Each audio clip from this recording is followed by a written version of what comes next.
ওয়ালাইকুম আসসালাম ওয়া রাহমাতুল্লাহ। জি আলহামদুলিল্লাহ, আমরা আজকের প্রোগ্রামের মূল মেহমানকে আমরা পেয়েছি। বলি আলহামদুলিল্লাহ, জোরে বলি আলহামদুলিল্লাহ। সম্মানিত বন্ধুগণ, বারবার একটা কথা আমার এখন মনে পড়ছে।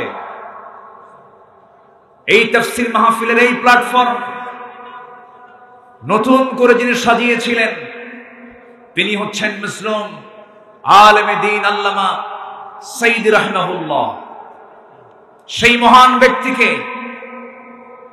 2023 সালের 13ই আগস্ট চিকিৎসার নাম করে সুস্থ মানুষকে জেলখানা থেকে বের করে নিয়ে হসপিটালে চিকিৎসার নামে পয়জনিং করে বিষ প্রয়োগ করে হত্যা করা হয়েছে। এই তাফসীর মাহফিলের প্ল্যাটফর্ম থেকে আমরা জানান দিতে চাই, তার হত্যার সঙ্গে যারা জড়িত অবিলম্বে তাদের শাস্তি নিশ্চিত করা হোক। রাজি আছেন কারা কারা? হাত উঁচু করে দেখান মুসলমান।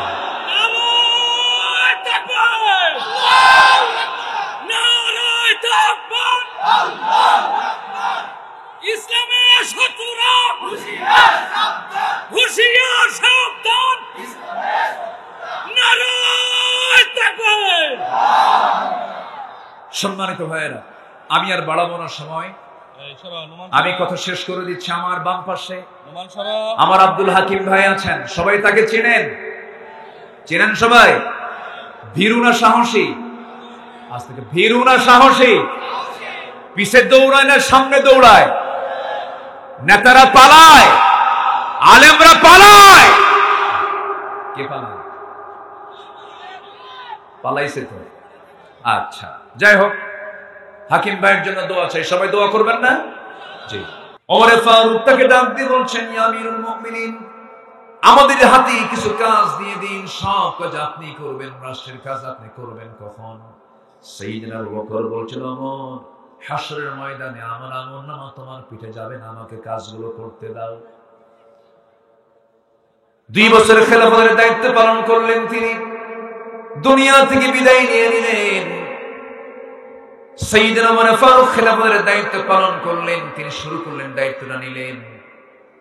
ওই মহিলার ঘরে তিনি দায়িত্ব সেবা করার জন্য, খেদমত করার জন্য রওনা দিয়েছেন। শেষ রাত্রিতে দরজায় নক করলেন, দরজা খুলে গেল, ভিতরে গেলেন, মহিলার কাপড় চোপড় ধুয়ে দিলেন, খেদমত করলেন, সব কাজ সম্পূর্ণ করে খাবারগুলো রেডি করে দিয়ে তিনি চলে এসেছেন। বৃদ্ধা নারী, বৃদ্ধা মহিলা খাবার খেতে বসেছেন। খেজুর একটা মুখের মধ্যে দিয়েছেন, খেজুর মুখের মধ্যে দিয়ে যখন দেখতে পেলেন খেজুরের মধ্যে বিচি, তিনি চোখের পানি ফেলতে ফেলতে বলছেন, বুঝতে পেরেছি আমার আগের খাদেম আর দুনিয়াতে বেঁচে নাই, কারণ সে যখন আমাকে খেজুরগুলো দিত, খেজুরের বিচিগুলো খুলে খুলে আমাকে খেজুর ছাড়া বিচি ছাড়া খেজুরগুলো আমার সামনে দিত। জোরে বলি সুবহানাল্লাহ।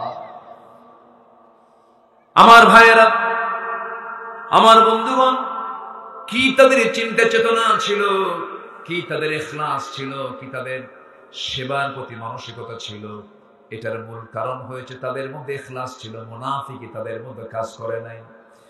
মুনাফিককে চেনার জন্য আল্লাহ রাব্বুল আলামিন সূরা মুনাফিকুন দিয়েছেন, কাফিরকে চেনার জন্য সূরা কাফিরুন দিয়েছেন, মুমিনকে চেনার জন্য সূরা মুমিনুন দিয়েছেন। মুনাফিকদের চরিত্র যতগুলো আছে এর মধ্যে একটা কুখ্যাত চরিত্র হলো আল্লাহ রাব্বুল আলামিন তাদের ব্যাপারে বলেছেন, ইন্নাল মুনাফিকিনা লাকাযিবুন।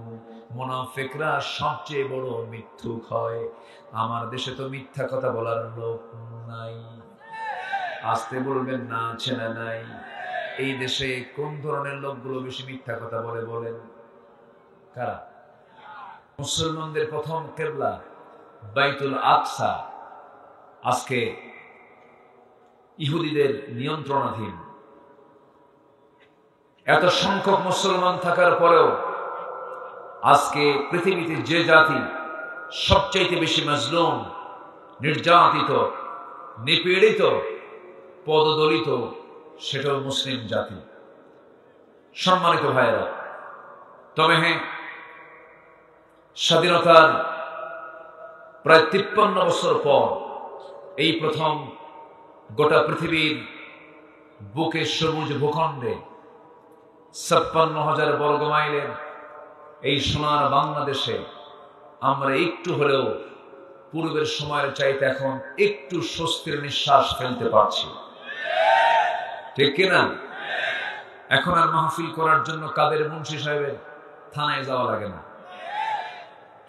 এই পাগল লোকটা, আমি পাগল বলি, পাগল হচ্ছে আল্লাহর পাগল। কাদের ভাই কোথায় আছে নাকি? আচ্ছা, এই মাহফিলটা নিয়ে তার যে কত বড় পেরেশানি, কত যে অস্থিরতা। একবার নেতার কাছে দৌড়ায়, একবার থানার কাছে দৌড়ায়, জুতার তলা ক্ষয় হয়ে যায়। এই সময়গুলো আমরা পার করেছি দীর্ঘ 16 বছর। এখন থানায় উল্টো ফোন দিয়ে বলে, কিছু কি লাগবে? কে? ঠিক কিনা? এখন তারাই আমাদেরকে উল্টো ফোন দেয়। এই পরিবর্তন, এই চেঞ্জ কেউ করে দেয়নি, সম্পূর্ণ অবদান যার, তিনি আমার কে? আসতে বলবেন না, তিনি আমার কে? আল্লাহ কি পারেন না? পারেন। সময় লাগে কিছু করতে। আল্লাহ রাব্বুল আলামিন বলেন, ইন্নামা আমরুহু ইযা আরাদা শাইআন আন ইয়াকুলা লাহু কুন ফায়াকুন। জোরে বলুন আল্লাহু আকবার। আল্লাহ রাব্বুল আলামিন যখন কোনো কাজের ইরাদা করেন, যখন তিনি কোনো কাজের সিদ্ধান্ত নেন, শুধু বলতে দেরি, বাস্তবায়নে কোনো দেরি হয় না, মাইক্রো সেকেন্ডের আগে তা হয়ে যায়। জোরে বলি সুবহানাল্লাহ। তিনি হচ্ছেন আমার রব, সব তিনি পারেন। কি পাওয়ারফুল, যাদের কথায় সব নড়াচড়া করে, সেই লোকগুলো পালানোর রাস্তা পায় না।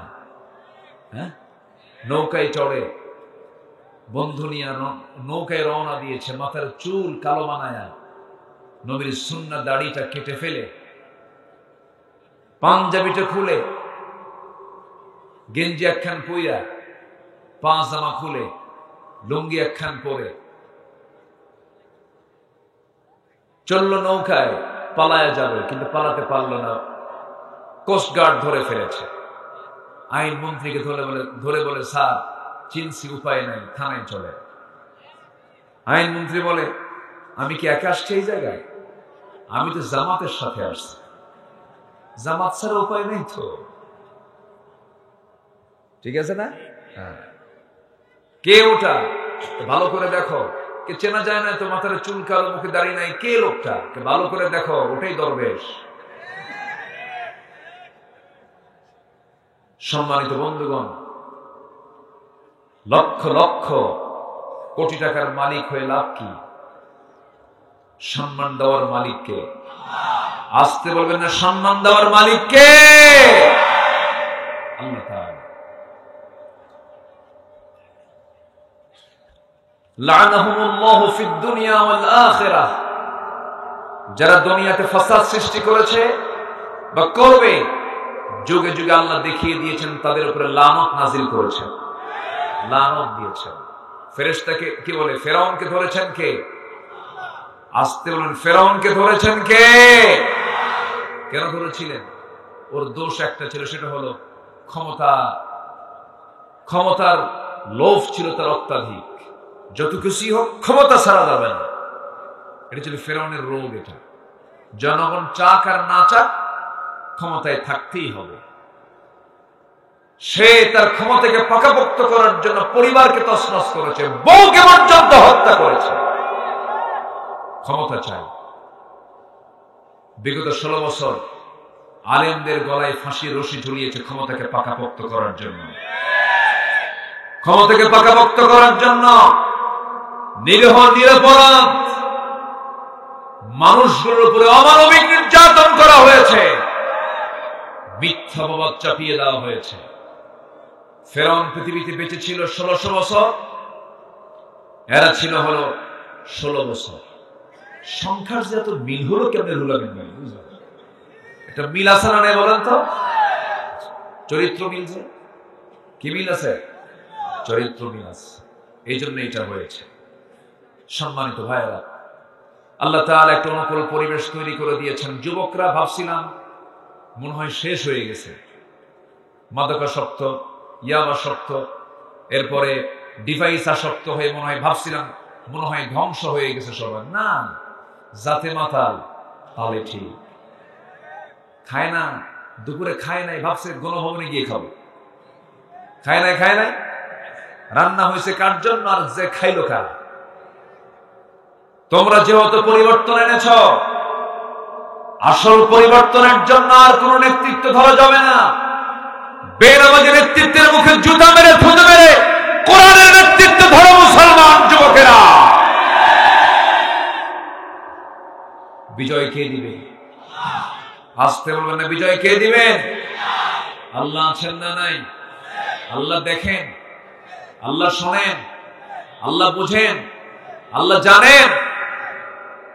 প্রায় প্রায় মুরব্বীরা গল্প করতেন, না মরা পর্যন্ত উপায় নাই। কে বলছে না? না মরা পর্যন্ত উপায় নাই। লাগছে 41 সাল, লাগেনি। লেগেছে 41 সাল, লেগেছে লাগে নাই। সব পরিবর্তন যিনি করেন তিনি আমার কে? অতএব সাবধান, ওই রকম জাতীয় পন্থা অবলম্বন করে যারাই বা যে কোন পরিকল্পনা করবেন, ইতিহাস থেকে শিক্ষা নিন, নচেত আপনাকে ইতিহাসের রাস্তা ঘুরে নিক্ষিপ্ত হতে হবে। সম্মানিত ভাইয়েরা, আমি মূল পর্বের দিকে আস্তে আস্তে চলে যাচ্ছি। আমরা কোরআন নিয়ে বসেছি। কোরআনকে আজকের না অনেক আগে? আজকের না অনেক আগে? অনেক আগে, ১৫০০ বছর আগে পৃথিবীতে এসেছে। এর আগে তো ছিল আরেক জায়গায়, লাউহে মাহফুজে। এটা হচ্ছে আল্লাহর পক্ষ থেকে নাজিল হওয়া কিতাব, যার মধ্যে কোনো ডাউট নেই, সংশয় নেই, সন্দেহ নেই, ত্রুটি নেই। এমন একটি কিতাব হচ্ছে আল্লাহর কালামে কোরআন। কিন্তু দুঃখজনক হলেও সত্য, কোরআনকে নিয়েও বাজে কথা বলা হয়। এদেশে কিছু নাস্তিক আইনজীবী আছে না নাই? নাস্তিক বুদ্ধিজীবী আছে না নাই? ওরা 16 বছর তালিকা করেছে আমাদের। এখন আমাদের তালিকা করার সময় এসেছে। 116 জন আলেমের নামে তালিকা করেছিল 2 বছর আগে বিচারপতি শামসুদ্দিন। কালা বলার দরকার নেই, কালা তো আল্লাহ বানায় গেছে। শামসুদ্দিন মানিক এই বেটা আমাদের নামে তালিকা করেছিল, 2 বছরে গেলই না। ত্রিপুরা অথবা আসাম হয়ে, গুয়াহাটি হয়ে দিল্লি যাবে, বোন বসে আছে সেখানে, কিন্তু পারে নাই। সিলেটবাসী তাকে অত্যন্ত সুন্দর আপ্যায়ন করেছে, বিসি শুদ্ধ আউট করে দিছে। যা, ঠিক কিনা? আল্লাহ কি পারেন না? আল্লাহ কি পারেন না? যারা ফাসাদ সৃষ্টি করবে তাদের প্রতি আযাব দিবেন, লানত দিবেন, ওয়াদা করেছেন তিনি আমার কে? আল্লাহ তাআলা। এজন্য আল্লাহর যারা বান্দা হবে তারা কখনো জুলুম করবে না, অহংকার করবে না, অধ্যত্ত আচরণ করবে না। কি আচরণ করবে তারা?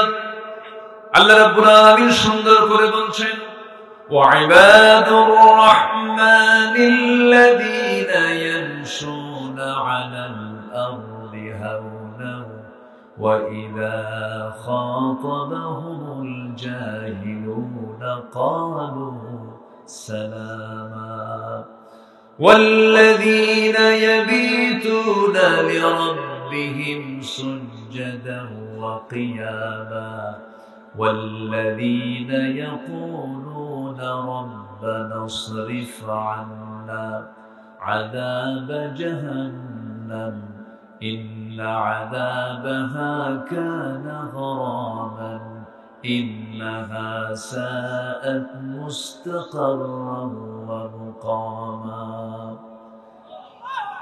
আল্লাহর প্রিয় বান্দা তারাই, বিনয়ী বান্দা তো তারাই যারা জমিন অত্যন্ত বিনয়ী হয়ে চলাফেরা করে, জাহেলদের সঙ্গে তর্কে না গিয়ে শুধু সালাম দিয়ে বিদায় হয়ে যায়, যারা রাতটাকে কোনো বেফাস, কোনো খারাপ কাজে ব্যয় না করে রাত যখন হয়ে যায় গোটা রাত্রি চোখের পানি ফেলে ফেলে সেজদায় পড়ে কান্দে, আল্লাহর কাছে রোনা জারি করে, জাহান্নামের ভয়ে থরথর করে কাঁপে, সেজদায় পড়ে আল্লাহর প্রেমে মশগুল হয়ে যায় যারা, তারাই তো আল্লাহর প্রকৃত বান্দা।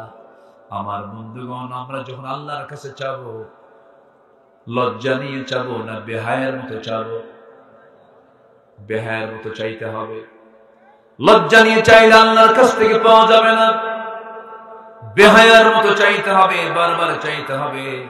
এই জাগতিক জীবনে আপনি একজন ব্যক্তিকে বারবার ডাকবেন, বিরক্ত হয়ে যায়, খেপে যায়, রেগে যায়, কিন্তু আমার রব এমন রব যে রবকে আপনি যতবার ডাকবেন, যত বেশি বেশি ডাকবেন, আমার আল্লাহ তত বেশি খুশি হয়ে যান। জোরে বলি সুবহানাল্লাহ।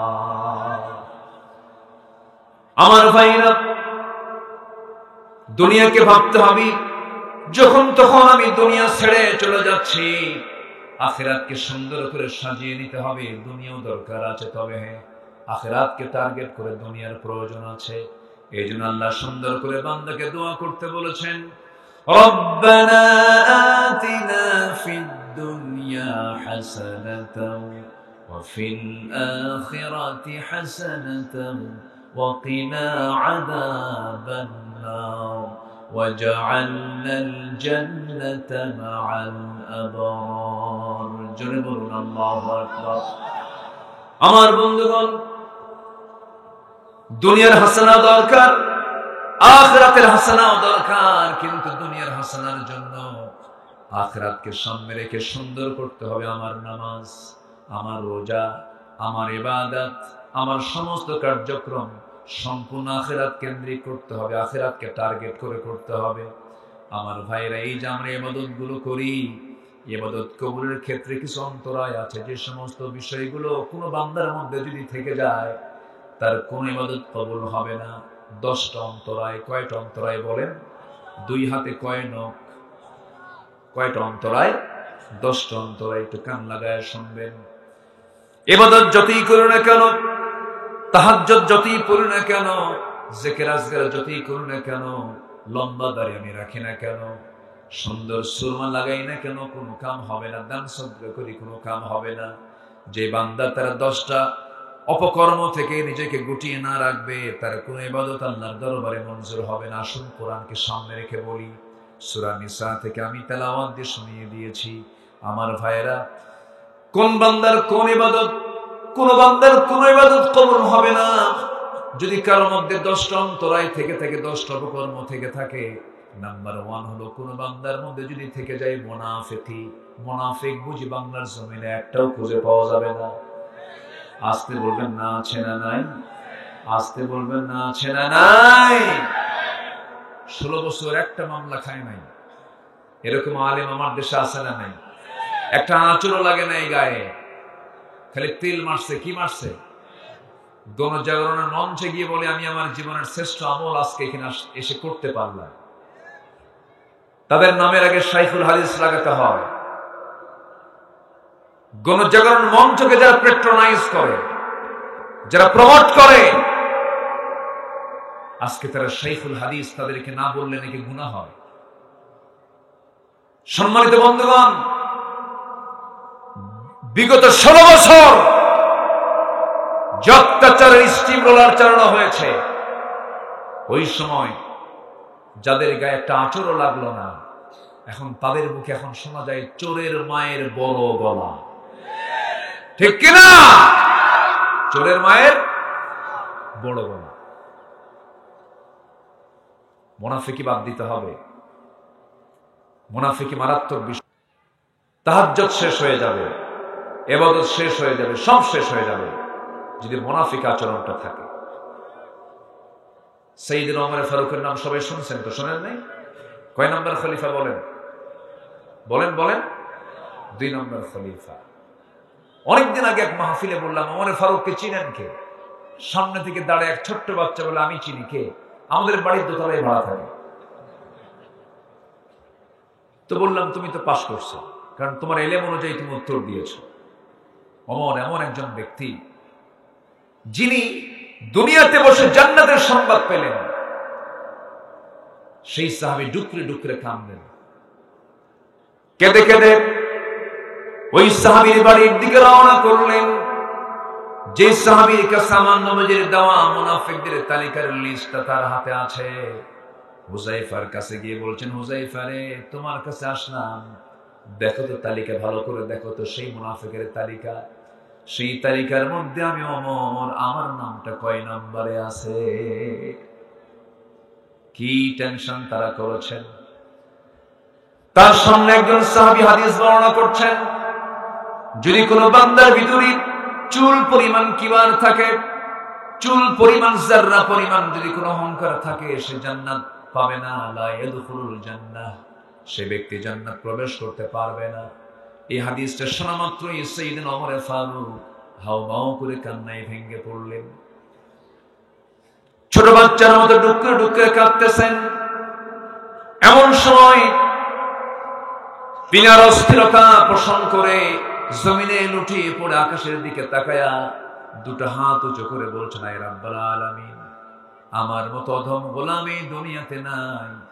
আমার কাছে মনে হয়, ও আল্লাহ, গোটা দুনিয়ার যত মানুষ আছে, সমস্ত মানুষকে তুমি যদি জান্নাতের ঘোষণা দিয়ে যদি একজনের বিরুদ্ধে যদি জাহান্নামের ঘোষণা দাও, একজন ব্যক্তি শুধু জাহান্নামে যাবে এমন ঘোষণা যদি তোমার আসে, আমার মন বলে গোটা দুনিয়ার সব মানুষ জান্নাত পাবে, কিন্তু একজন ব্যক্তিতে জাহান্নাম যাবে, আমার মনে হয় সেই ব্যক্তিটা আমি ওমর হব।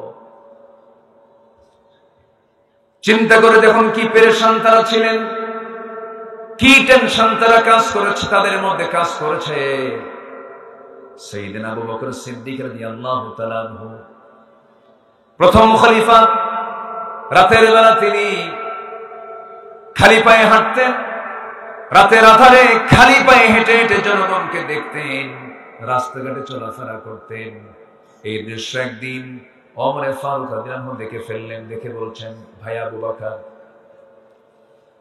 প্রত্যেকটা রাত্রে আপনি জনগণকে দেখার জন্য আপনি খালি পায়ে হেঁটে চলেন, এই যে পাথরগুলো আছে, পাথরের সঙ্গে ধাক্কা লেগে তা আপনার পা ফেটে যেতে পারে, রক্ত বের হতে পারে, চামড়া ফেটে গিয়ে আপনি রক্তাক্ত হতে পারেন, জুতো পায়ে হাঁটলে আপনার এই কষ্ট হতো না। তিনি বললেন, ওমর, রাতের বেলা আমি খালি পায়ে জন্য হাঁটি, আমার যে খড়ম জুতা, এই জুতা নিয়ে যখন হাঁটবো একটা আওয়াজ হবে, সে আওয়াজ যদি এই আমার এলাকার নাগরিকদের কানে চলে যায় আর ঘুমটা যদি ভেঙে যায়, কিয়ামতের দিন আসামির কাঠগড়ায় দাঁড়িয়ে তারা জবাব দিতে হবে। সুবহানাল্লাহ বলবেন না? তাহলে সাইয়েদনা আবু বকর জনগণের ঘুম যেন ব্যাঘাত না হয়, রাতের আধারে খালি পায়ে হাঁটেন।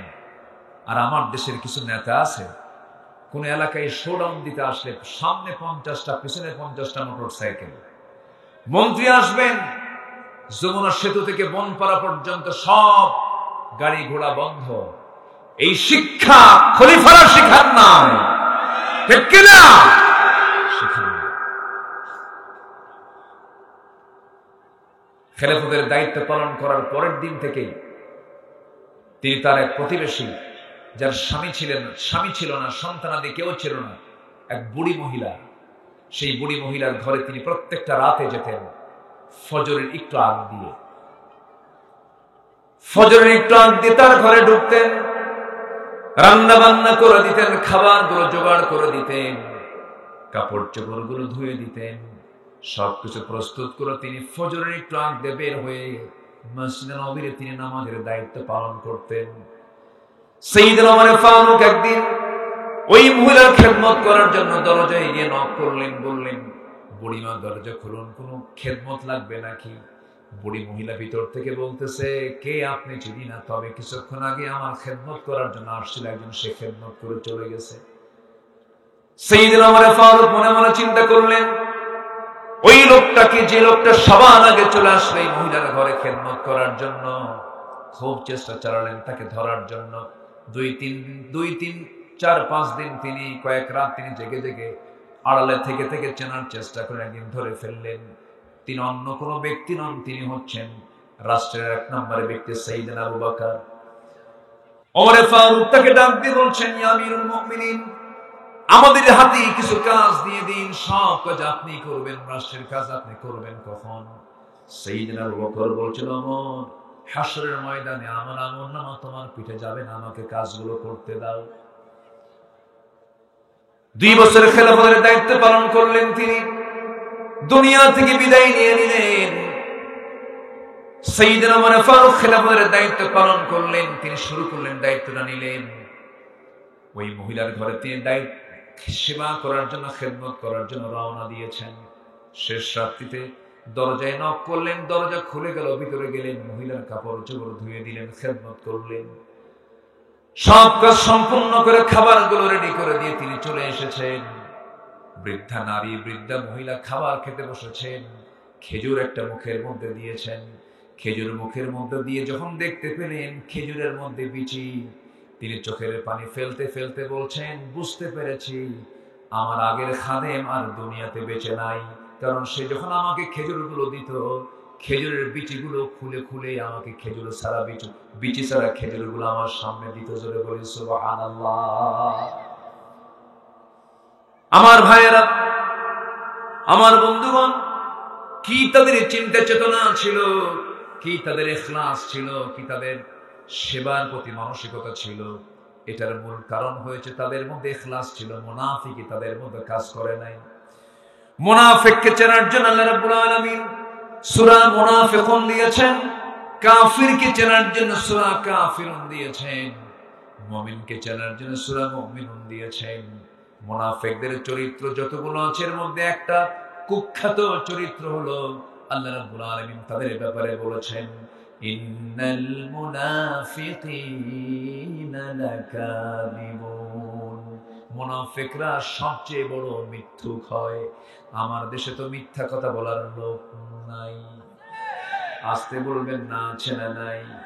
এই দেশে কোন ধরনের লোকগুলো বেশি মিথ্যা কথা বলে বলেন? কারা?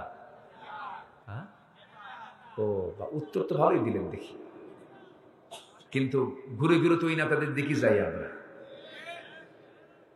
নেতারে গালি দেন, কিন্তু আবার ওই নেতারা পিছনেই যান।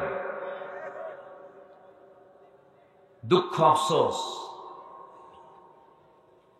সম্মানিত বন্ধুগণ, চিন্তা করুন, একটা অনিসলামী দল, অনিসলামী দলের একজন নেত্রী, তিনি বলতেছেন নির্বাচনের আগ দিয়ে আগামী নির্বাচনে আমরা যদি ক্ষমতায় আসতে পারি মদিনার সনদে দেশটা। কত বড় মিথ্যা কথা! কিসের সনদে?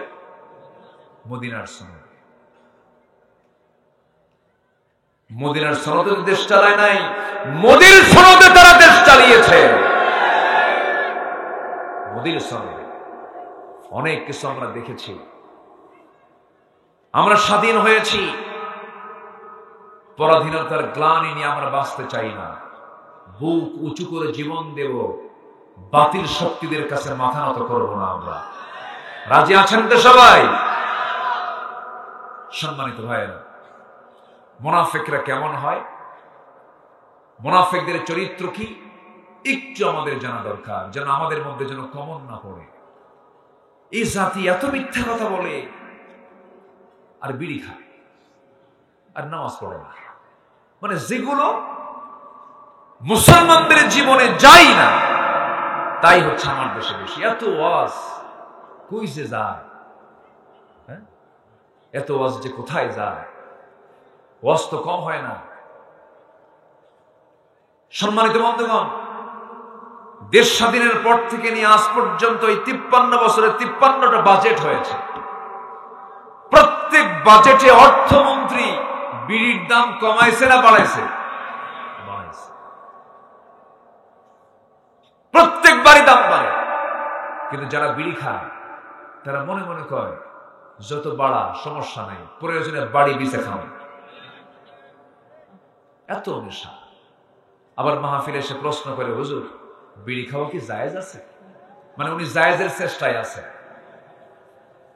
আল্লাহ তুমি সকল নেশা থেকে জাতিকে হেফাজত করো, জোরে বলি আল্লাহুম্মা আমিন। সম্মানিত ভাইরা, নামাজ পড়ে না এই জাতি, মাত্র 5% মুসলমান নামাজ পড়ে। এই চিত্র চিত্রায়িত হতো না আমার দেশে যদি এই জাতির নেতৃত্ব যারা দীর্ঘদিন দিয়েছে তারা যদি নামাজি হতো। যে দল আপনাকে নামাজের কথা বলে না, যে দলের নেতা জনসভার ডাক দিয়ে জোহর নামাজ কাজা হয়, আসর নামাজ কাজা হয়, মাগরিব নামাজ কাজা হয়, যে দলের দলীয় কার্যক্রমের মধ্যে নামাজের কথা নাই, সেই দলের নেতৃত্বের মুখে আমরা জুতা মারি, থুতু মারি।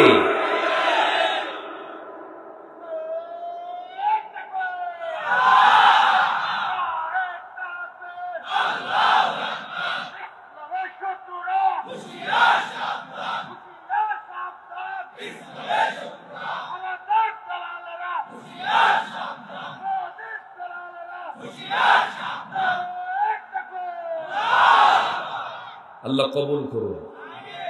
জোরে বলি আমিন, আরো জোরে আমিন। দেখলাম তো সব, দেখে কোনটাই বাদ নাই। এই কেউ এই দেশ চালিয়েছে 25 বছর, কেউ চালিয়েছে 16 বছর, কেউ চালিয়েছে 9 বছর, মাঝখান দিয়ে মঈনুদ্দিন ফখরুদ্দিন গ্রুপ চালাইছে কয়েক বছর। সব দেখা শেষ। তারা মুসলমান হয়েও ইসলাম দিয়ে রাষ্ট্র চালান নাই, সমাজ চালান নাই। সব যখন দেখেছে আর দেখতে চাই না। আমরা দেখতে চাই আগামীর দেশ, কোরআনের দেশ। রাজি আছেন কারা কারা? হাত উঁচু করে দেখান মুসলমান।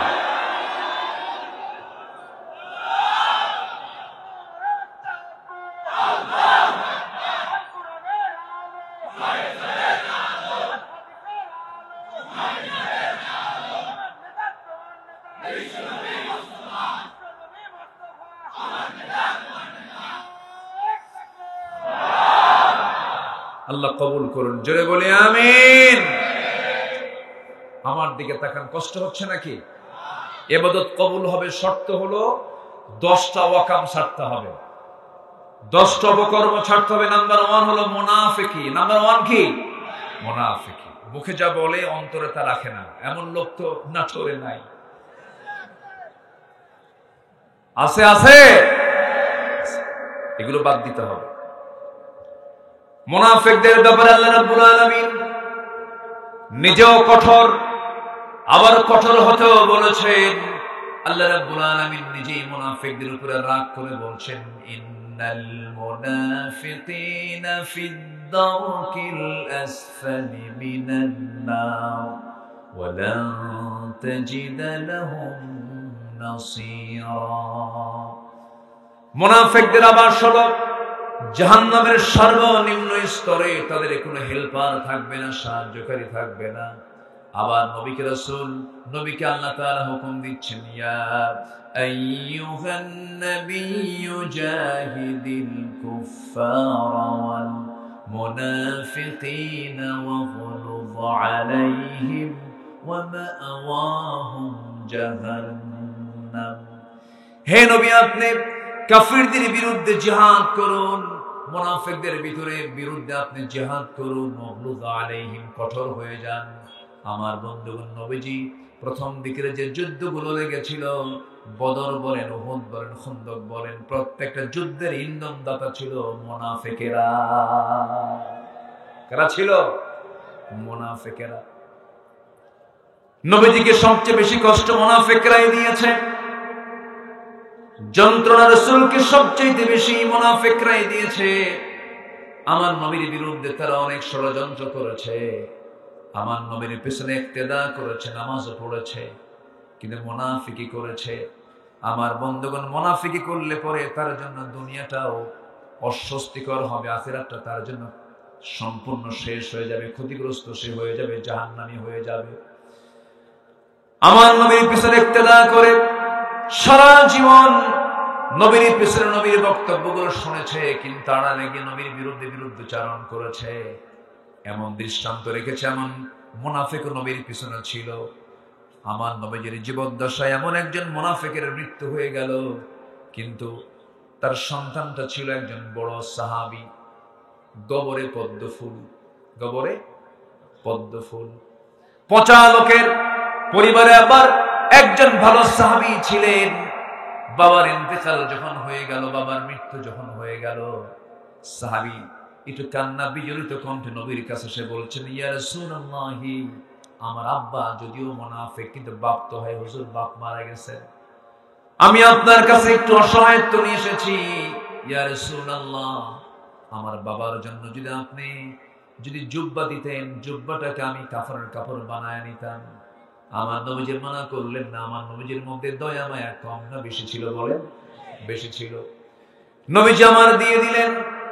কিছুক্ষণ পর এসে বলছেন, ইয়া রাসূলুল্লাহ, গোসল সম্পূর্ণ, কাফনের কাপড় পরলা সম্পূর্ণ, জানাজা কে পড়াবে হুজুর? আমার মনটা বলছে, হুজুর দয়া করে যদি আমার বাপ মুনাফিক, আপনি যদি জানাজা পড়াতেন খুব খুশি হতাম। রাসূল বললেন, যাও, আমি চলে যাব তোমার আব্বার জানাজায়, তুমি চলে যাও। আমার নবীজি চলে গেলেন জানাজায়। পিছন দিক থেকে একজন সাহাবী ওমর ফারুক রাদিয়াল্লাহু আনহু নবীজিকে পিছন থেকে জুব্বা টানতেছেন আর বলছেন, হুজুর আপনি কোন মুনাফিকের জানাজা পড়ান?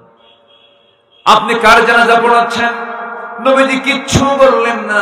জানাজা সম্পূর্ণ হয়ে গেছে।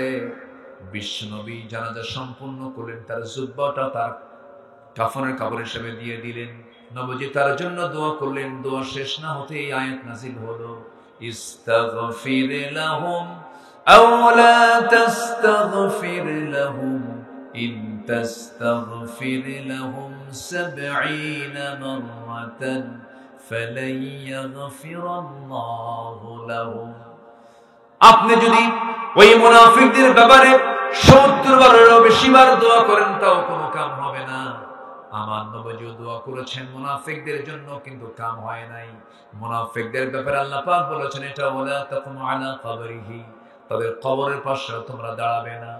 আমার বন্ধুগণ, সেই মুনাফিক, এই চরিত্র যেন আমাদের কারো মধ্যে না আসে। মুনাফিককে চেনার জন্য ৪টা সিম্পটম রাসূল বুঝিয়ে দিয়েছেন। ইদা হাদাসা কাযাবা, যখন সে কথা বলে মিথ্যা বলে। ওয়াইদা তুমিনা খানা, যখন সামানতের খেয়ানতটা করে ফেলে। ওয়াইদা ওয়াদা আখলাফা, যখন সে ওয়াদা করে ওয়াদাটা ভঙ্গ করে ফেলে।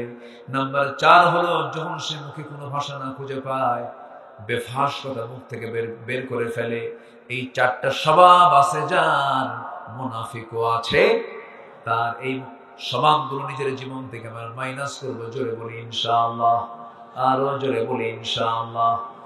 একটা আমল যদি আমরা করি মুনাফিকি থেকে বেঁচে যাব, সেটা হলো যেটাই হোক না কেন, যা হবে হবে, জীবনে কখনো জিহ্বা দিয়া মিথ্যা কথা বলবো না।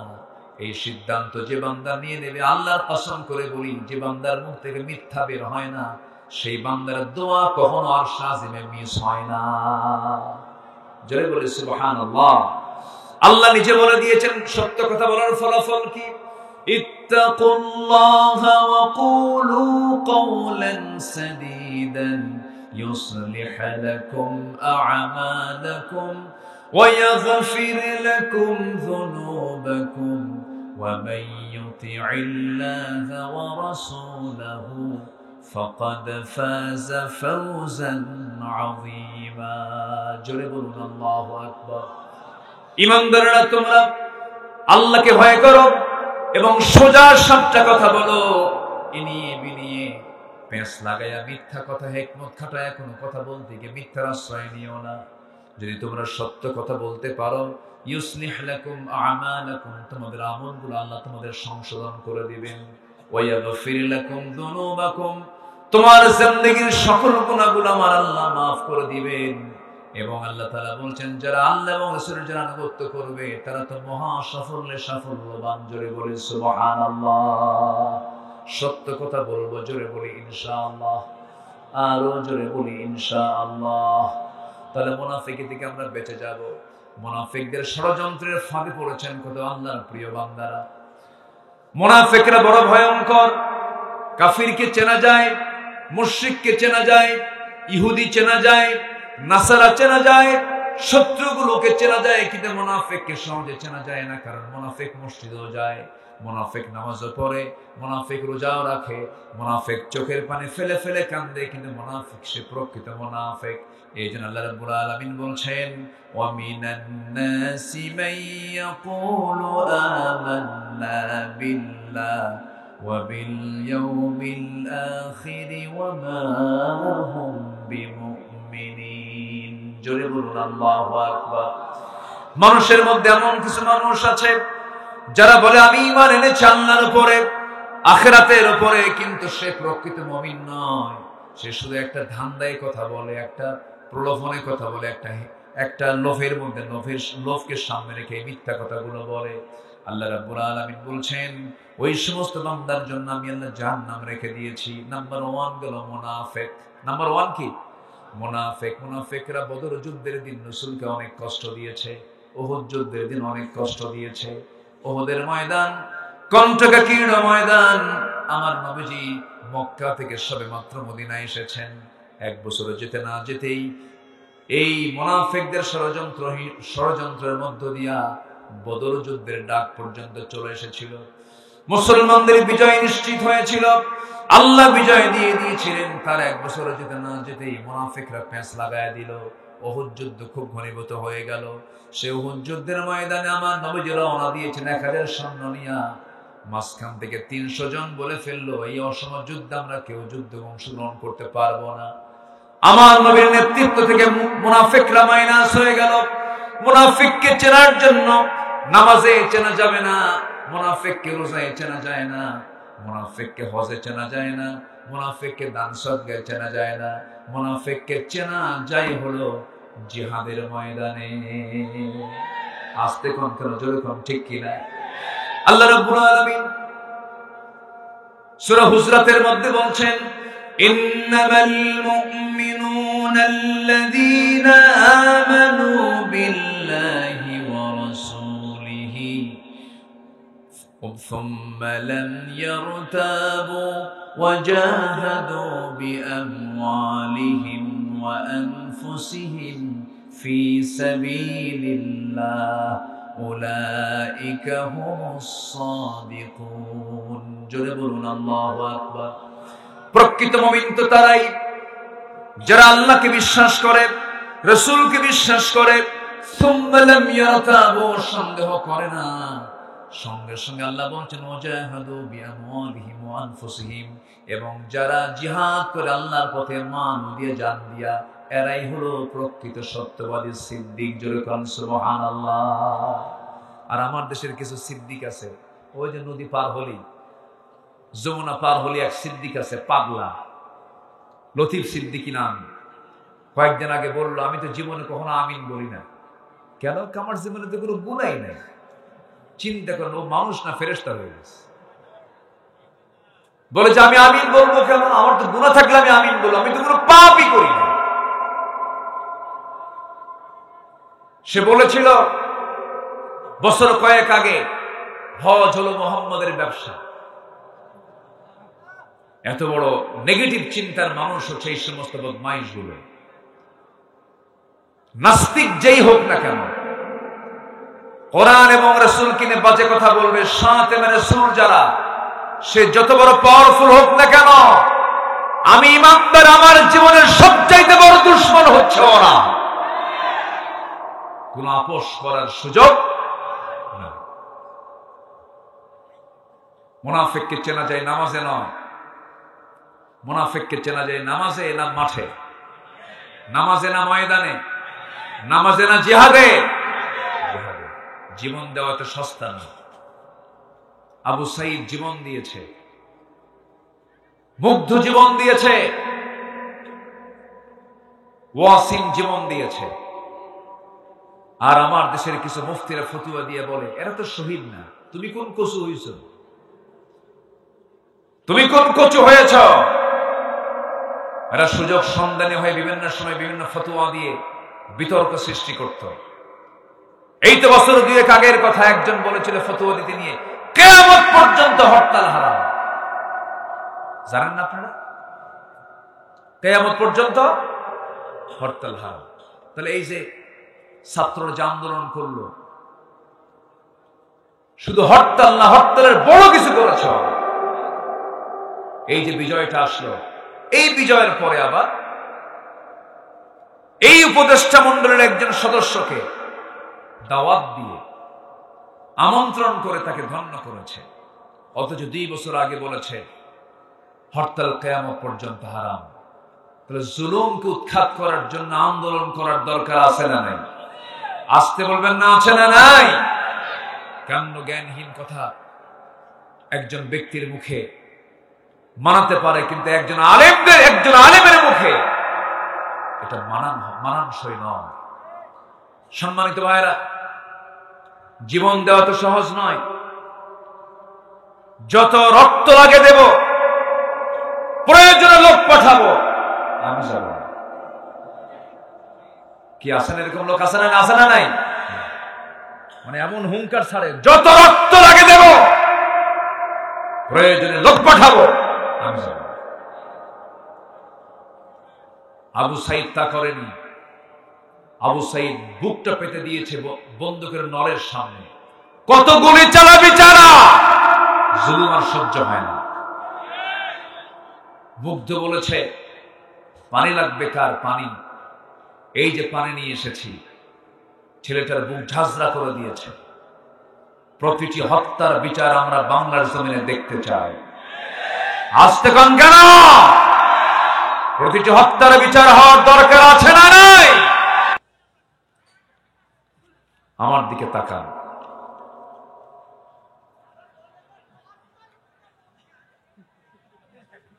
জি, শুধু আমি পারি নাকি? আপনিও তো পারেন দেখি। জি, আলহামদুলিল্লাহ, আলহামদুলিল্লাহ বলেন। চট করে চলে আসবো না। ওরা যা কয় তার উল্টা হয়, ঠিক কিনা?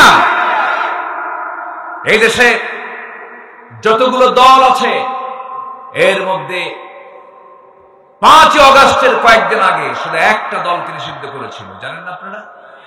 ইসলামী দল আরো ছিল না? 53টা ইসলামী দল আছে, 53টা। এর মধ্যে একটা দলকে তারা নিষিদ্ধ করেছে, কোন ইসলামী দল নিষিদ্ধ করে নাই। সাধারণ মানুষ হক না চিনলেও বাতিল কিন্তু ঠিকই হককে চেনে মোকাবেলা করার জন্য। অঙ্ক বুঝে নেন। হকের ডিলারশিপ নিয়ে বসে আছে কিছু, আছে না? আমি হক, আছে না? এরকম আছে না? আমার দরবার হক দরবার। হকের ডিলারশিপ নিয়ে বসে আছে। হক কোনটা? ময়দানে আসো, ঠিক কিনা? একটা দলকে নিষিদ্ধ করেছিল। তারা ভেবেছিল আমরা একটা দলকে নিষিদ্ধ করেছি, কিন্তু না, তারা ইসলামকে নিষিদ্ধ করতে গিয়ে তারা নিজেরা নিষিদ্ধ হয়ে গেছে। এত বড় ভালো নয়। যা করেছেন তারা অনেক করেছেন। সম্মানিত ভাইয়েরা, আমাদের শিক্ষা নেওয়ার দরকার আছে না নাই? মুনাফিকি বাদ দেব, জোরে বলি ইনশাআল্লাহ। দল করব কার? আসতে বলবেন না। দল করব কার? হুকুম মানব কার? এক জায়গায় না সব জায়গায়? সব জায়গায়। ইবাদত কবুলের অন্তরায় হচ্ছে 10টি। নাম্বার 1 হলো মুনাফিকি থাকবে যার, দোয়া কবুল হবে না, ইবাদত কবুল হবে না। নাম্বার 2, নামাজের ভিতরে যাদের অলসতা কাজ করবে। কিসে বলেন তো? নামাজে। তাদের কোনো দোয়া কবুল হবে না। আমার দেশে তো কিছু দরবারই আছে, যে দরবারের মুরিদ হলে নামাজই লাগে না, আছে না? কত রশি আল্লাহ কিছু এক রশি ধর, কোন 14 রশি ধরার দরকার নেই। এই রশি আছে না নাই? আল্লাহ সব রশি বাদ দিয়ে কয় রশি ধরতে বলেছেন? ওয়াতাসিমু বিহাবলিল্লাহি জামিআ, এক রশি ধরো। খাজা আছে না? খাজা শুয়ে আছেন হচ্ছে আজমিরে, ডাক দিচ্ছে এখান থেকে, খাজা দিল কর তাজা, ইসমে জালাল, গাজার কলকি খাওয়া হালাল। যেরকম নাউযুবিল্লাহ, যেরকম নাউযুবিল্লাহ। পানির তলে মোমবাতি বাবা বাতাসে নেভে না, বাবার নামে হালকা দিলে উজু গোসল লাগে না। মোল্লা মুন্সি নামাজ পড়ে, মারেফত তো বোঝে না, বাবার নামে হালকা দিলে সতর ঢাকন লাগে না। এই কোন বদমাইশ এগুলো! এই সমস্ত দরবারগুলোকে অবশ্যই সিলগালা করার দরকার আছে না নাই? আসতে বলবেন না, আছে না নাই? যে সমস্ত দরবারে সেজদা চলে, ভণ্ড পূজা চলে, মহিলা মুরিদ কর্তৃক পুরুষ পীর সাহেবের হাত পা টিপে নেয়, সেজদা চলে, ওই সমস্ত পীরদের কাম গাছের সঙ্গে বাইন্দা পেটা দরকার।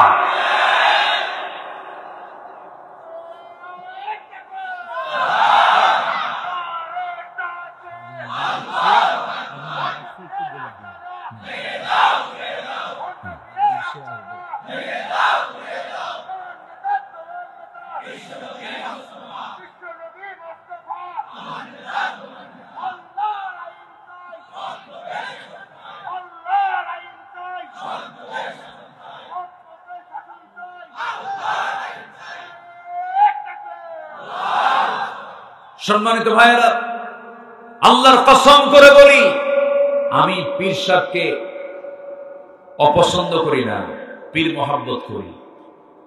অবশ্যই পীর শাহজালাল ছিলেন, শাহপরান ছিলেন, শাহ মাকদুম ছিলেন, মাইসার বলখে ছিলেন, খাজা মঈনুদ্দিন চিশতি রাহমাতুল্লাহ আলাইহি ছিলেন, কোনো সন্দেহ নাই।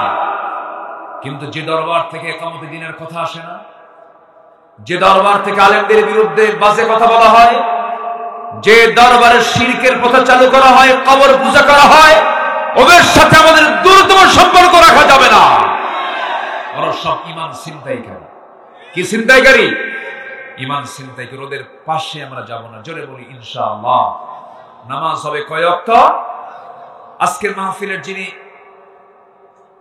বরেণ্য মহামান্য, যিনি আজকের এই প্রোগ্রামের যিনি অতিথি, যার দেহের মধ্যে আল্লামা সাইয়্যিদির রক্ত প্রবাহমান, আমার প্রিয় ভাই শ্রদ্ধাভাজন ভাই শামীম বিন সাইদি, তিনি কিছুক্ষণের মধ্যেই মাহফিলে ঢুকে পড়বেন।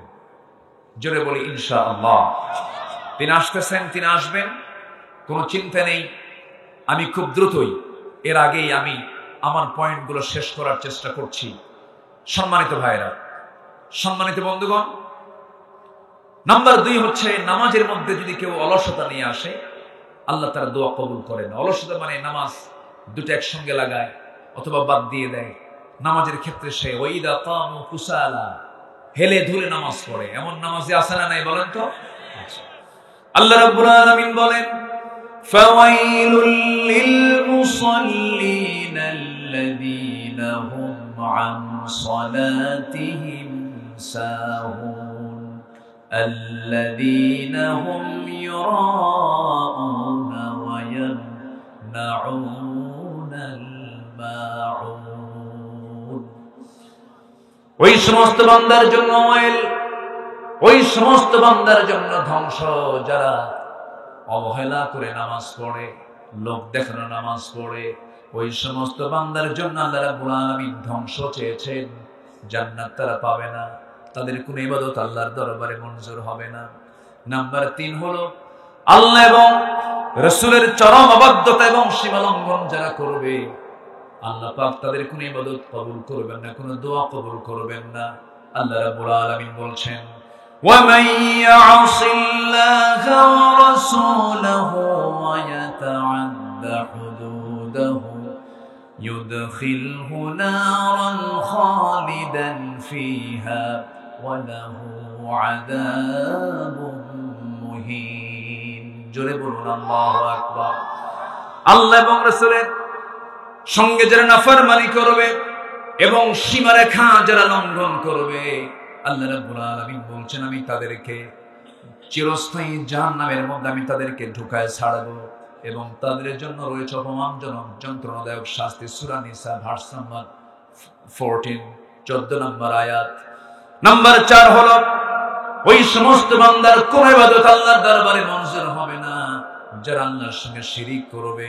আল্লাহ রাব্বুল আলামিন বান্দাকে সুস্পষ্ট ভাষায় জানায় দিচ্ছেন, ইন্নাল্লাহা লা ইয়াগফিরু আন ইউশরাকা বিহি ওয়া ইয়াগফিরু মা দুনা যালিকা লিমান ইয়াশা ওয়া মান ইউশরিক বিল্লাহি ফাকাদ দাল্লা দালালান বাঈদা। সূরা নিসা 116 নম্বর আয়াতে মহান রব্বুল আলামিন জানিয়ে দিলেন, আল্লাহ তাআলা বান্দার জীবনের সকল গুনাহ maaf করে দিবেন, কিন্তু আল্লাহর ওয়াদা শিরকের গুনাহ কখনো maaf করবেন না। আল্লাহ আরেক জায়গায় আরো কড়া শব্দ দিয়ে তিনি বলছেন, ওয়া মান ইউশরিক বিল্লাহি ফাকাদ হারামা আল্লাহু আলাইহিল জান্নাহ। যে ব্যক্তি শিরিক করবে তার জন্য জান্নাতটা হারাম হয়ে যাবে। যে ব্যক্তি শিরকের কাছে যাবে তার জন্য জান্নাতটা বাজেয়াপ্ত হয়ে যাবে। এই জন্য শিরকের কাছে যাওয়া যাবে না। সবচেয়ে বড় শিরক হলো যে বান্দা আল্লাহর আইনকে বিশ্বাস না করে দুনিয়ার আইনকে বিশ্বাস করে নেয়। যারা আল্লাহর আইনকে জমিনে প্রতিষ্ঠা না করে যারা বান্দার তৈরি করা আইনকে যারা প্রতিষ্ঠা করার জন্য চেষ্টা চালায় তারা হচ্ছে সবচেয়ে বড় মুশরিক। এই মুশরিক এই গ্রুপটা আমার দেশে আছে না নাই বলেন? আসতে বলবেন না আছে না নাই? আমার দেশের অধিকাংশ হলো মুসলমান, কিন্তু আমার দেশে আল্লাহর আইন চলে না, বান্দার আইন চলে। কার আইন চলে বলেন? বান্দার আইন চলে। আমার দেশে চুরির বিধান নাই, আমার দেশে ডাকাতের বিধান নাই, আমার দেশে সুদের বিধান চালু আছে, জেনার বিধান চালু আছে। আমার দেশে মদের বোতল আছে না নাই বলেন? মদের দোকান নাটোর জেলায় মনে হয় নাই, এবং মদের কাস্টমার বুঝি নাটোর জেলায় নাই। অবশ্যই আছে। এই সমস্ত মদের বিরুদ্ধে, জেনার বিরুদ্ধে, বেশ্যাবৃত্তির বিরুদ্ধে, সুদের বিরুদ্ধে হাজার বছর ধরে আপনি ওয়াজ করেন, এগুলো বন্ধ হবে না যতক্ষণ না পর্যন্ত এই আইনগুলোকে, যতক্ষণ না পর্যন্ত রাষ্ট্রীয় জীবনে বাস্তবায়ন না করা হবে। এই জমিনে যারা আল্লাহর আইন চায় তাদেরকে 16 বছর ধরে গালি দেওয়া হয়েছে যুদ্ধাপরাধী, মৌলবাদী, সন্ত্রাসী, জঙ্গিবাদী, রাজাকার। ঠিক কিনা? অনেক গালিগালাজ তারা দিয়েছে। সব গালিগুলো আমরা মাথা পেতে মেনে নিয়েছি। আমাদের সেই দিনের সান্ত্বনা আসবে, আমরা সেদিন প্রশান্ত চিত্তে থাকবো, যেদিন দেখতে পাবো এই সবুজ ভূখণ্ডে আল্লাহর দ্বীন কায়েম হয়ে গেছে। এই জমিন আল্লাহর দ্বীন কায়েম হোক। সবাইকে আপনারা চান? সবাইকে আপনারা চান? এই দিন কেমনি এমনি কায়েম হবে? এর জন্য দুটো জিনিস দরকার, একটা হচ্ছে জান, আর একটা কি? মাল। সবাইকে দিতে রাজি আছেন? সবাইকে দিতে রাজি আছেন? রাজি আছেন কারা কারা? হাত উঁচু করে দেখেন মুসলমান।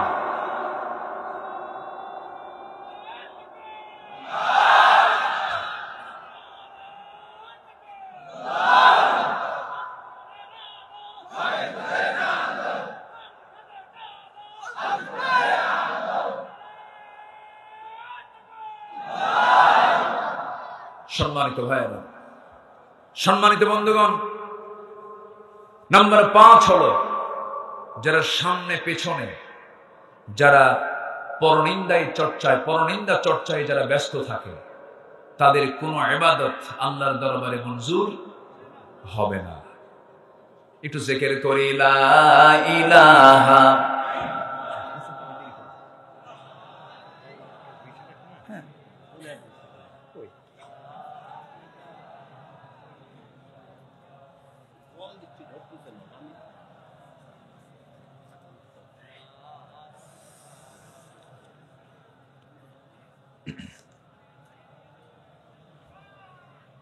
আর জোরে লা ইলাহা ইল্লাল্লাহ সুবহানাল্লাহ আলহামদুলিল্লাহ।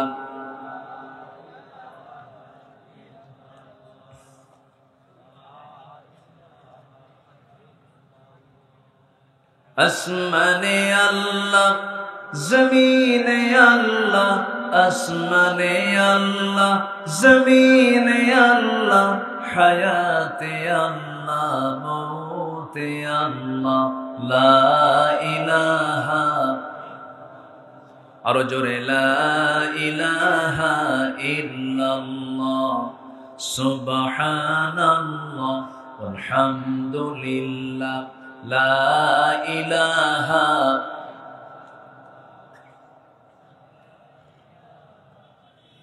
আরো জোরে লা ইলাহা সুবহানাল্লাহ আলহামদুলিল্লাহ লা ইলাহা। আরো জোরে লা ইলাহা লা ইলাহা ইল্লাল্লাহ মুহাম্মাদুর রাসূলুল্লাহ। আল্লাহর দরবারে ইবাদত কবুল হওয়ার পেছনে যে অন্তরায়গুলো আছে, ইবাদত কবুল হবে না যে অপরাধগুলো থাকলে, তার একটা তালিকা আমি আপনাদের সামনে উপস্থাপন করার চেষ্টা করছি। 4টা হয়েছে, 5ম নাম্বার আমি গিয়েছি। নাম্বার 1, যারা মুনাফিকি করবে। কি করবে? মুনাফিকি। নাম্বার 2, যারা নামাজে কি করবে? অলসতা করবে। সবাই কি নামাজ পড়তে রাজি আছি? 5 ওয়াক্ত নামাজ পড়তে রাজি আছেন? কার একটু হাত তুলে দেখান তো দেখি। জোরে বলি ইয়া আল্লাহ, ইয়া আল্লাহ। আমাদেরকে 5 ওয়াক্ত সালাত আদায় করার তৌফিক তুমি আল্লাহ দিয়ে দাও। জোরে বলি আমিন, আরো জোরে আমিন। সবার বাড়িতে মা বোন আছে না নাই? নামাজ কি সবাই পড়ে? মা বোন নামাজ পড়ে? সবাই পড়ে না। তাদের জন্য নামাজ মাসের একটা সময় মাফ হয়ে যায়। আল্লাহ তাদেরকে নামাজ পড়তে মানা করে দিয়েছেন একটা নির্দিষ্ট সময় পর্যন্ত, মাসে 3 থেকে 10 দিন পর্যন্ত। কিন্তু তারা এই 10 দিন ঠেলে ঠেলে 1 মাসও পার করেন। এটা মাদের ভিতরে কিছু বদভ্যাস কিছু আছে। আমার আলোচনা মায়েরা শুনছেন কিনা জানি না। মায়েরা আছে তো পাশে না? অনেকে এটা অত্যন্ত অবহেলার চোখে দেখেন না। আপনি যখন সুস্থ হয়ে উঠবেন, সুস্থ হওয়ার পরে আপনার জন্য নামাজ একটা ফরজ হুকুম, কোন ক্ষেত্রেই এটা লঙ্ঘন করার কোন সুযোগ নাই। তুমি এই এলাকার মা বোনদেরকে 5 ওয়াক্ত নামাজি হওয়ার তৌফিক তুমি আল্লাহ দিয়ে দাও। 5 ওয়াক্ত নামাজ আদায় করার তৌফিক তুমি আল্লাহ দিয়ে দাও। এরপর আমার মা বোন পর্দার বিষয়টা একটু বিশেষ করে একটু খেয়াল করার চেষ্টা করবেন। আর পুরুষ ভাইদেরকে বলি, কিছু পুরুষও আছে সমস্যা, বউ পর্দায় থাকুক, স্বামী চায় না, এমন কিছু বদ মার্কা স্বামী আছে না নাই? কিছু মহিলা চায় আমি পর্দায় থাকি, কিন্তু স্বামী চায় না। স্বামী কি করে জানেন? স্বামী তার বউটাকে যদি সুন্দর হয় দেখানোর জন্য পাগল হয়ে যায়, পরপুরুষকে দেখানোর জন্য অস্থির হয়ে যায়, হোন্ডায় তুলে, কোথায় তোলে? তাও পিছনের সিটে উঠায়। এখনকার হোন্ডা তো আবার পিছনের সিট গুলো হচ্ছে 3 তালা, আর ড্রাইভিং সিট হলো আন্ডারগ্রাউন্ড, একেবারে নিচে। যে চালায় ওর চেহারাই দেখা যায় না, ও আছে কই দেখা যায় না। কিন্তু 3 তলার উপরে বউটাকে বসায় দিয়া হোন্ডা খান দিল টান, একদম দাসুরিয়ার মোড় থেকে নিয়ে এক টান দিল। আর আওয়াজ যদি বান্দার কানে না যায়, দর্শকের কানে না যায়, এই জন্য হোন্ডা টান দেওয়ার আগ দিয়ে যেদিক দিয়ে ধোঁয়া, যেদিক দিয়ে হোন্ডার ধোঁয়া বের হয়, কি কয় ওটা? সাইলেন্সার। ওটা করে কি? খুলে ফেলে। খুললে তখন আর হোন্ডার আওয়াজ না, তখন হয় হেলিকপ্টারের আওয়াজ। দিল একখান টান দাসুরিয়া থেকে মুলাডুলি হয়ে কয়েন বাজার দিয়ে বনপাড়ার মোড় পর্যন্ত এমন টান দিল, জাতি তাকাবা না, তুমি যাবা কোথায়? হেলিকপ্টার। দেখা অসভ্য বেকুব মার্কে এরকম কিছু স্বামী আছে না নয়? না, এগুলো করা যাবে না। প্রত্যেকটা বাড়িতে পর্দা নিশ্চিত করতে হবে, পর্দার ব্যাপারে সচেতন হতে হবে। আমার নবীজি পর্দার ব্যাপারে খুব সচেতন ছিলেন। আম্মা জান আয়েশা সিদ্দিকা রাদিয়াল্লাহু তাআলা আনহা, তিনি আমার নবীর পিছনে দাঁড়ানো দরজায়, আমার রাসূল বললেন, এক সাহাবী আমার সঙ্গে দেখা করার জন্য আসতেছে, তুমি ভিতরে চলে যাও। কেন? আমি এখন যাব কেন? যে সাহাবী আপনার সঙ্গে দেখা করতে আসে তারই তো চোখ নাই। রাসূল বললেন, তার না হয় চোখ নাই, তোমার কি চোখ নাই? আল্লাহু আকবার বলেন। এজন্য আমরা পর্দার ব্যাপারে সতর্ক থাকবো। জোরে বলি ইনশাআল্লাহ। আমরা ইতিমধ্যে আওয়াজ শুনতে পাচ্ছি, আমাদের সামনে হাজির হচ্ছেন, আমাদের সামনে হাজির হচ্ছেন বিশ্বনন্দিত আলেমে দ্বীন, জামানার মুজাদ্দিদ, কিংবদন্তি শহীদ আল্লামা দিলওয়ার হোসেন সঈদ রাহিমাহুল্লাহ সুযোগ্য সন্তান, প্রথিতযশা খ্যাতনামা রাজনীতিবিদ, আমার প্রাণ প্রিয় ভাই, শ্রদ্ধাভাজন ভাই জনাব শামীম বিন সাঈদী হাফিজাহুল্লাহ। আমরা তাকে বরণ করে নিচ্ছি। তিনি আমাদের মাঝে উপস্থিত হয়েছেন। যথারীতি আমার পরে তিনি কথা বলবেন। আল্লাহ তাআলা আমার ভাইজানের সকল খেদমতকে আল্লাহ তাআলা কবুল করুন। জোরে বলি আমিন।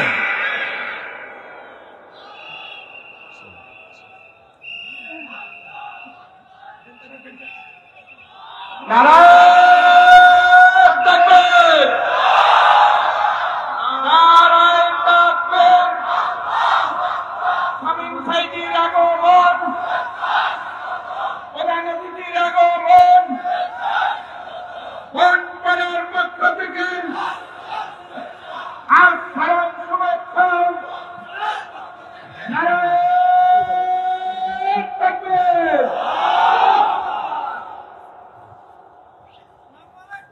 ওয়ালাইকুম আসসালাম ওয়া রাহমাতুল্লাহ। জি আলহামদুলিল্লাহ, আমরা আজকের প্রোগ্রামের মূল মেহমানকে আমরা পেয়েছি। বলি আলহামদুলিল্লাহ, জোরে বলি আলহামদুলিল্লাহ। সম্মানিত বন্ধুগণ, বারবার একটা কথা আমার এখন মনে পড়ছে। এই তাফসীর মাহফিলের এই প্ল্যাটফর্ম নতুন করে যিনি সাজিয়েছিলেন তিনি হচ্ছেন মুসলিম আলেমে দ্বীন আল্লামা সাইয়্যিদ রাহিমাহুল্লাহ। সেই মহান ব্যক্তিকে 2023 সালের 13 আগস্ট চিকিৎসার নাম করে সুস্থ মানুষকে জেলখানা থেকে বের করে নিয়ে হসপিটালে চিকিৎসার নামে পয়জনিং করে বিষ প্রয়োগ করে হত্যা করা হয়েছে। এই তাফসীর মাহফিলের প্ল্যাটফর্ম থেকে আমরা জানান দিতে চাই, তার হত্যার সঙ্গে যারা জড়িত অবিলম্বে তাদের শাস্তি নিশ্চিত করা হোক। রাজি আছেন কারা কারা? হাত উঁচু করে দেখান মুসলমান। নারায়ে তাকবীর, নারায়ে তাকবীর। ইসলামের শত্রুরা হুঁশিয়ার সাবধান। নারায়ে তাকবীর। সম্মানিত ভাইয়েরা, আমি আর বাড়াবো না সময়, আমি কথা শেষ করে দিচ্ছি। আমার বাম পাশে আমার আব্দুল হাকিম ভাই আছেন, সবাই তাকে চেনেন? চেনেন সবাই? ভীরু না সাহসী?